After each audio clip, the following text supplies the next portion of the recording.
안녕하세요, 여러분. 오늘은 최근에 있었던 검찰 특수활동비, 특경비 전액 삭감과 그로 인한 현장의 목소리, 수사 차질에 대해 다뤄보겠습니다. 검찰 현장에서는 과연 어떤 어려움이 생기고 있을까요? 그럼 바로 시작해볼까요? 지난해 12월 국회 예산결산위원회에서는 검찰의 특수활동비 80억 원과 특경비 507억 원을 전액 삭감하는 결정을 내렸습니다. 더불어민주당은 검찰의 특경비가 제대로 사용되지 않고 있다고 주장하며 입증을 요구했죠.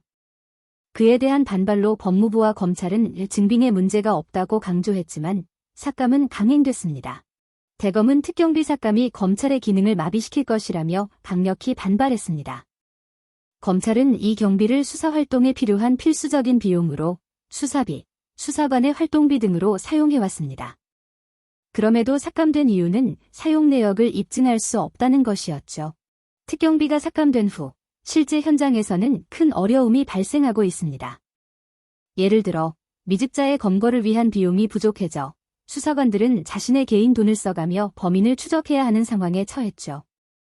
2023년에는 미집자 수가 6,155명에 달했고 그중 일부는 여전히 검거되지 않고 있습니다. 그리고 특경비 삭감 이후 1월에 검거된 미집자는 217명으로 이는 작년 월 평균 301명보다 30%나 감소한 수치입니다.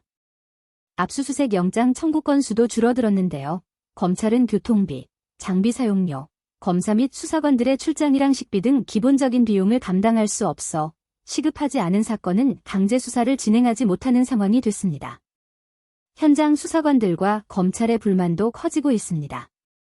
한 수사관은 압수수색을 나갈 때마다 개인 돈을 써야 한다며 먹고 자는 것도 제대로 해결하지 못하는 상황이라고 고백했습니다. 실제로 일부 수사관들은 식사비를 아끼기 위해 도시락을 싸고 교통비를 절약하려 고속버스를 타기도 한다고 합니다. 심지어 일부는 수사비용을 아끼기 위해 식사를 거르는 일도 빈번하다고 하죠. 신종범죄에 대한 대응도 문제가 되고 있습니다. 딥페이크, 마약 범죄와 같은 새로운 형태의 범죄에 대응하기 위한 특경비가 부족해졌습니다.